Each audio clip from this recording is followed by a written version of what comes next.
When you tell a child to shut up and sit down and be still, you're literally turning their brains off.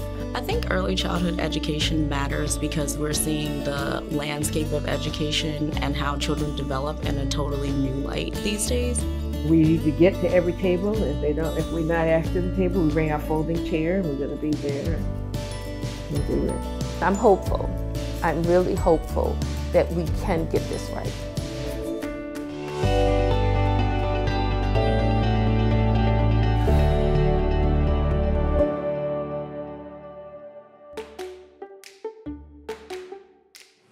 When we think about education, we typically picture K through 12 and beyond. We don't spend as much time thinking about the period from 0 to 5. But that's when 90% of the brain is being developed, and scientists consider it to be one of the most crucial developmental stages in our lives. Yet in the United States, the investment in childcare and pre-K education is lacking, creating a crisis that affects the workforce, the economy, and most importantly, our children. The system is in need of an overhaul, and getting it right requires innovation. Advocates, policymakers, researchers, and educators are working together to create change.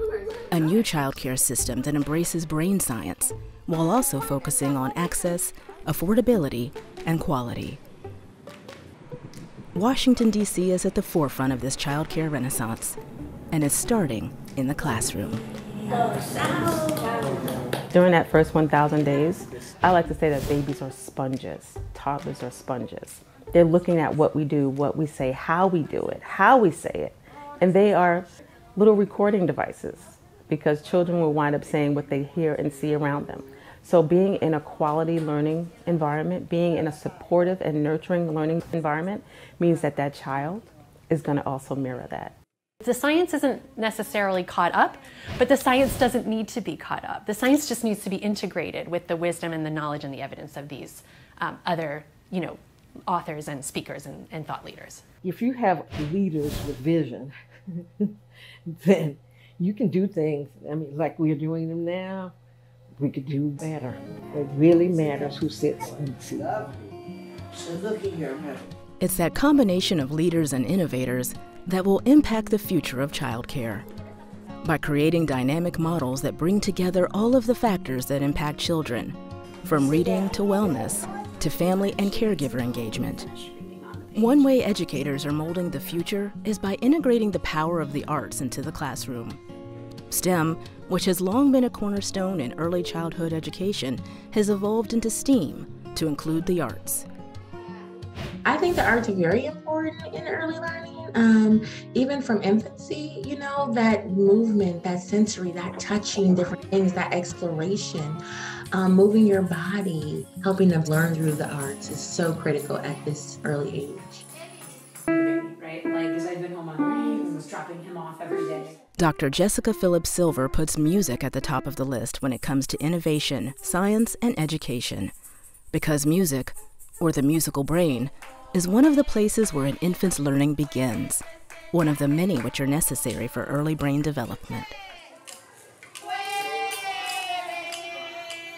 So music neuroscientist is someone who studies how music shapes the brain from the earliest days of life, how the brain functions when we process and learn music, why we evolved to have musical brains in the first place, as well as questions about how music arts can be used as a tool of healing or recovery in the brain. In human history, music arts have always been absolutely essential to infant and child development, to family well-being, to learning and education, to community cooperation, to healing and recovery, to things like restorative justice, forever. So when children are little, there's a tremendous opportunity to really build sort of very powerful networking. Synapses are formed at a faster rate when children are young. We know that the processes that are created are often easier to retain and recall when they're laid down when children are young. Music impacts infants in a myriad of ways. From learning sounds and the meaning of words, to social development by singing with others, to motor skills by playing with instruments, music can also impact emotion, whether it's calming, exciting, or reinforcing the sound of a parent's voice. In fact, studies have shown that at least 8 areas of a baby's brain can be stimulated by music, which is why early childhood educators work to include music into their curriculums. Rojo, red, mira este. What we know now is that there's a lot of reason to believe that we actually developed music-centric skills prior to having spoken language. Reading and singing and rocking and movement are all absolutely, universal things that people do with infants.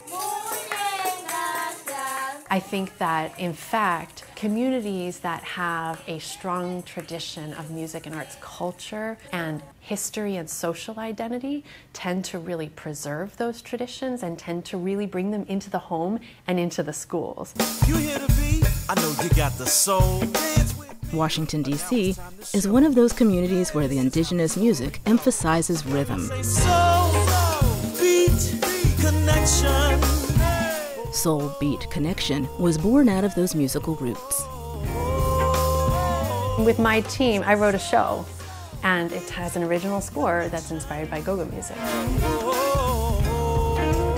I think that if we really want to honestly address the question of how is DC going to be a leader of early childhood development, is by acknowledging, observing the musical forms that are specific to this city, that are actually highly sophisticated, that are incredibly powerful for brain growth and development, and that deserve to be listened to and honored and respected. Soul Beat Connection is Dr. Jessica's way to fuse brain science, rhythm, and community, because her research has shown that rhythm and musical tradition are good for brain growth.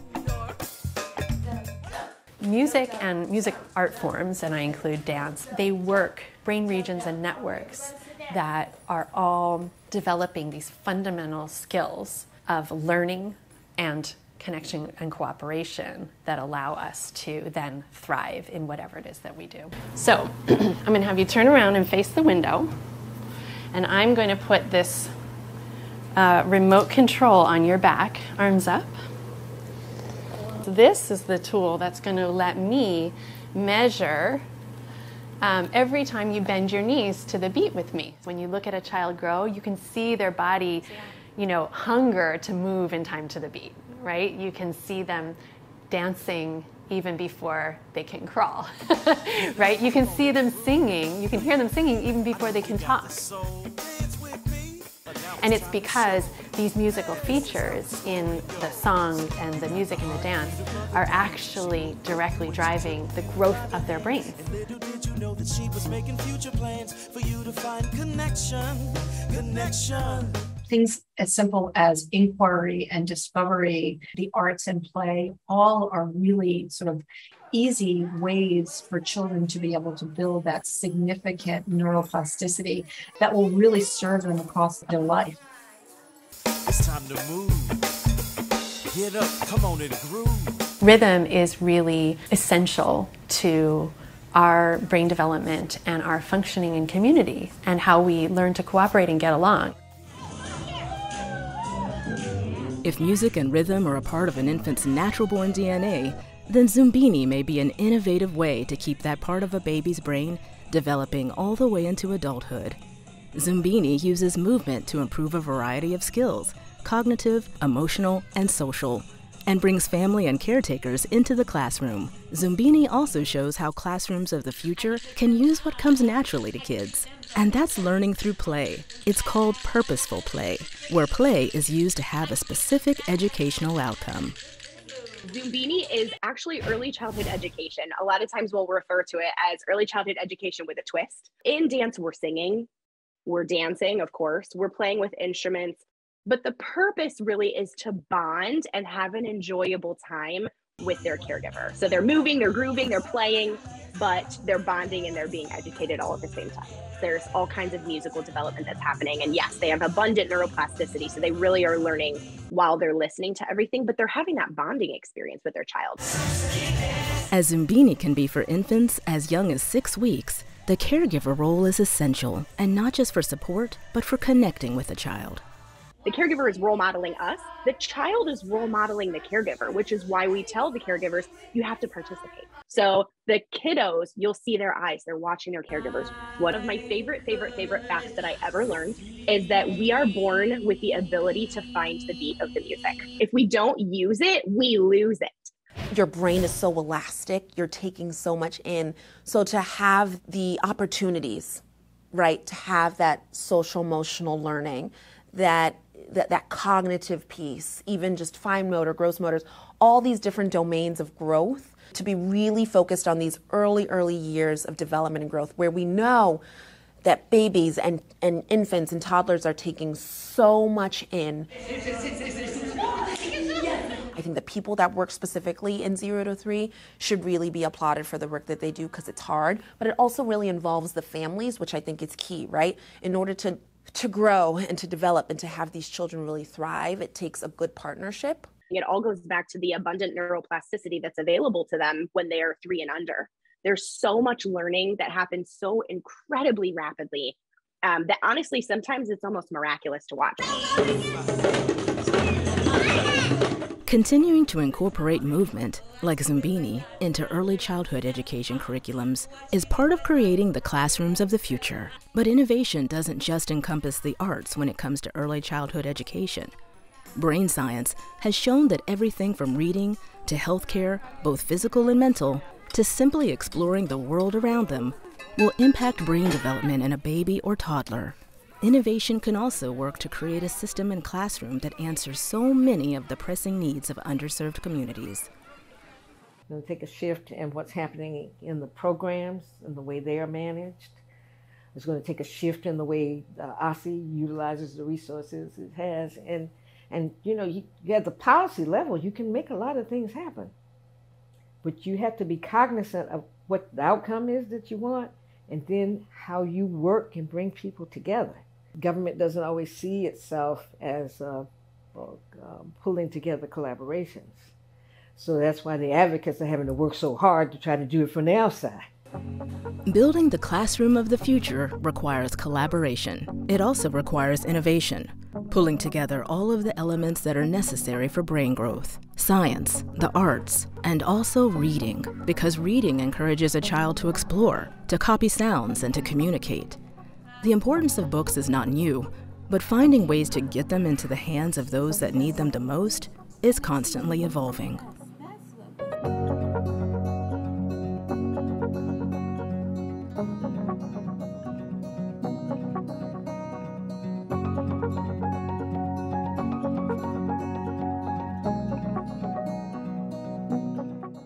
Inspire Child's mission is to promote education equity through improving the quality of early childhood education. And what we really aim to do is to inspire a lifelong love of learning, books, and the arts. It's so important to create joyful experiences in those early education years. We see arts transform lives. We see children who have never said a word, once they start singing, all of a sudden they start speaking. When you tell a child to shut up and sit down and be still, you're literally turning their brains off. And for early childhood education to succeed, it's important to not only turn brains on, but turn them on to match the individual needs of a child. And reading is an essential part of that success. Dancing with Books is our program for preschool students. We make the books sing, dance, we create art projects based on the books. And then at the end of the program, we give each child a backpack full of books. I think it's important to recognize that everyone is different. Some children will speak first and they'll never sing. Some children will sing and they'll never speak.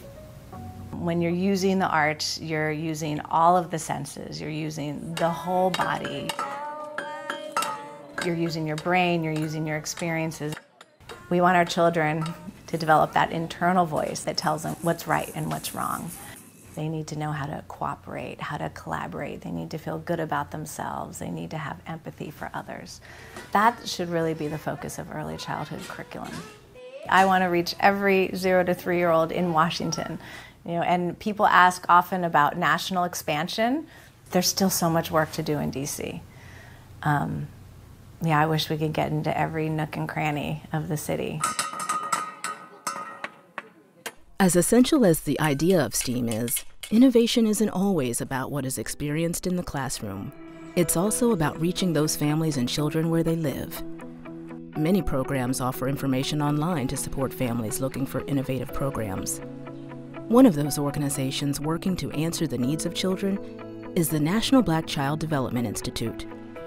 So we have a language and literacy program that's called Read to Succeed, which is all about ensuring that all children really have more diverse, culturally responsive, culturally relevant, and I like to say culturally expansive text and literature in their homes. And so it's a book distribution program at one mechanism, but at its core, it's really about ensuring that children have libraries that reflect and expand them.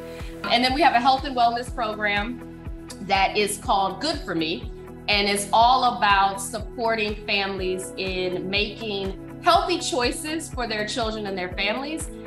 Health and well-being is an area that advocates are focused on in the early childhood space because, as we know, early childhood education goes well beyond reading and the arts.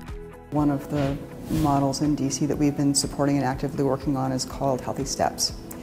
This is a model where when families come to visit the pediatrician can call in a behavioral health specialist, a social worker, to work with the family to help identify where there are potential either mental or behavioral health issues with the child or developmental delays with the child that can be addressed. Aussie, the Office of the State Superintendent of Education, works with the U.S. Department of Education to raise the quality of education for all DC children and to assure their success in school. So in addition to supporting the child care system, Aussie also operates the Strong Start program, which supports infants and toddlers with disabilities or developmental delays and their families.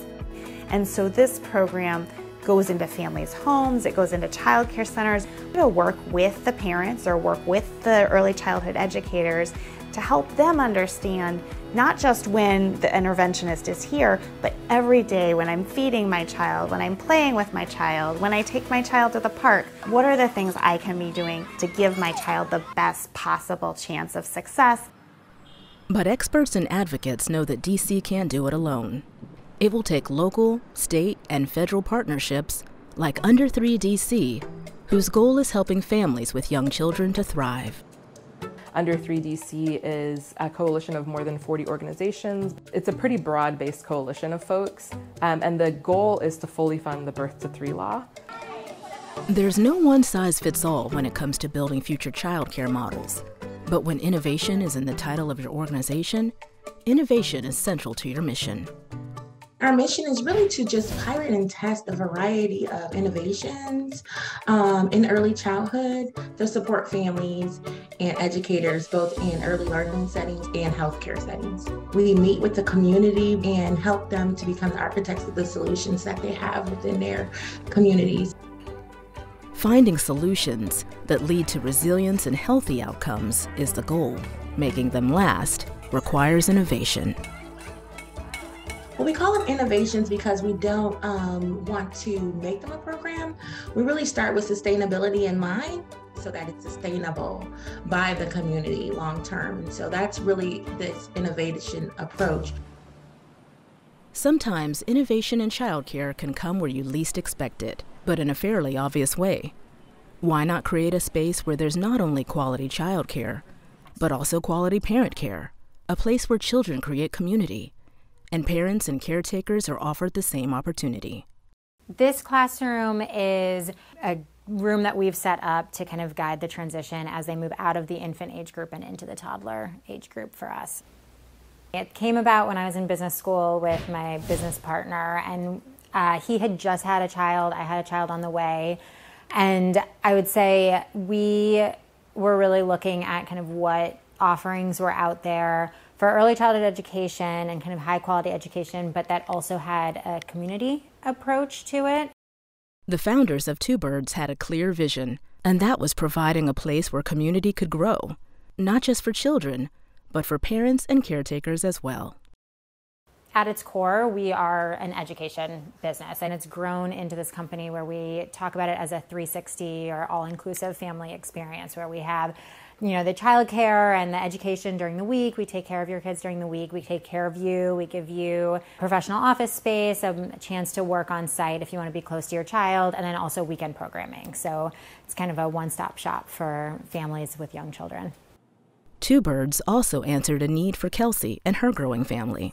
I kind of call it a little bit of the playground effect, that if you are a family and you're a parent and you go to a playground and your child is playing with somebody, then you start talking to the parents of that child and you kind of form this little mini playground group, and then it grows from there. And I think that's what we wanted to start with Two Birds, where instead of saying to parents, like, go out and find that community, we wanted to say, look, come here, we'll take care of your child, we'll take care of you.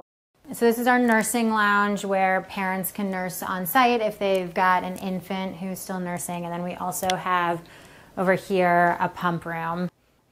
For us, it's actually one of the things that we talk about with new parents when they're touring, that there's, if part of their return to work plan is kind of a gradual ramp, that they have the ability to work upstairs. Our teachers can message them when their child's hungry. They can come down, they can nurse. We wanted to say we were creating the space and the resources and the environment to kind of meet people and meet them at their level and at their need base. And I think at some point, public institutions kind of run out of space and resources for it, and you've got these private institutions who have the space and who have the resources. And I think if you can set them up in a way where they're not pitted against each other, but are instead working together, I think, to me, that's the secret sauce. And I think there are only a few cities in the country right now who are trying that, and DC is one of them. I think a lot of people come into it because they had a personal experience where what they were finding was not exactly what they wanted for their kids. And that was part of it for me, how to bring that into the education space and design a space that, children feel really good in, teachers feel really good in. That would feel like a pretty magical place to me. And so that's what I've tried to create here. It's a long carpool. Early childhood education advocates have their hands full. Whether it's dealing with the day-to-day of childcare, the physical and mental well-being of infants, toddlers, and their families, reaching and assuring success in underserved communities, or access to good nutrition, it's a complex to-do list that needs constant attention. Innovation is one buzzword in the field of early learning and childcare. Public good is another. What fixing the current childcare crisis will need is finding innovative solutions, focused on the idea that quality early childhood education is common sense and will help pave the way in building classrooms of the future. Often when we talk about the childcare crisis, we do not center our solutions around the needs and wants of families and young children. We create solutions without them being in the room.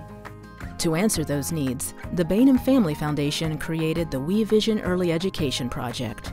We Vision works to bring all of the voices in childcare together: parents, providers, educators, and researchers, to innovate a new vision of early childhood education and to make that vision a reality. What We Vision Early Ed does is flip that power hierarchy, where we are not only documenting the experiences of families, educators, administrators, those with the closest proximity to young children. We're not only documenting their experiences with the existing system. So I think much of this We Vision Early Ed project is about shifting the hierarchy a bit and centering the policy solutions on the needs and wants of families. One of the challenges early childhood education faces is recognizing the true cost of care. That includes paying teachers a living wage, your cost of goods, your rent. All these are necessary products to support a high quality service. I think oftentimes general public thinks that early childhood education is all about babysitting. It's a lot more than that. There is science to it. We've brought together a wide range of educators, administrators, and families across the city, and leverage the expertise of human-centered design scientists whose sole job is to use human stories to get the data and present the data as is, and using that to inform change. I think early childhood education matters because we're seeing the landscape of education and how children develop in a totally new light these days. I think 3 things stood out for me immediately when we reviewed the data. One is that the pain points of the childcare system are universal. The second aha moment I had looking at the data was the fact that these proximity experts, the educators, families, administrators, want to be active agents of change. The third piece is we need significant mindset shifts and we need significant funding. Very few people are against young children and families being supported. I think how we frame the solutions matter, and the conversations we have to translate that support to public financing matters. Okay. Have a good day. Yeah, nice hugs, okay? We Vision is taking that crucial step to review those pain points and push for that all-important mindset shift. At the end of the day, it becomes a question of what it will take to innovate into the future, to assure that a child care crisis can become a child care success. But we're going to have to all come together, really, truly come together, and government has got to stop seeing itself as we're here to regulate, but we're here to reach a high level of quality for every child, regardless of zip code. We want educators to know how to engage with children in a way that helps them to develop into full and whole and articulate and thinking and critical thinking human beings. And we know that that matters. You gonna do the restaurant too? Okay, we can do that. It definitely takes a village to raise a child, so I'm very thankful for my strong support system that I have helping me with my daughter every step of the way. We need to really make the priority supporting children and the people that teach and care for them. That should be the absolute top priority. There's really some great examples of really strategic, thoughtful, long-term vision policymaking occurring in different places. And I do think that the leadership, politicians, governors, mayors, are really thinking long-term and systemically about how they can improve the lives of children and families, thus their economy, through early childhood education. You got on your construction hat. You going to work this morning? The more we work across sectors and the more we keep in front of us that it is about making a difference for the children and the family and the economy, we'll get there. And we're not going to turn around now. We're going to keep moving. We're going to keep, man, we need to get to every table. And if we're not asked to the table, we bring our folding chair and we're going to be there and do it. This was not an opportunity to get rich, not at all. And if you didn't love children, if you didn't love to care for children, if you didn't have an ideal that you can make an imprint, you don't want to do this. We have to show our community and show America how much we're needed and how important we are. I'm hopeful. I'm really hopeful that we can get this right. Getting it right will take hard work, innovation, and collaboration between all stakeholders: advocates, educators, public officials, parents, and caretakers. But there's light at the end of the tunnel, and Washington, D.C., as it has for decades, is leading the way, creating a model of accessible, affordable, and quality early childhood education that will be sustainable for all families. At the heart of this model is investment. Investment in our nation's future and in our country's greatest resource, its children.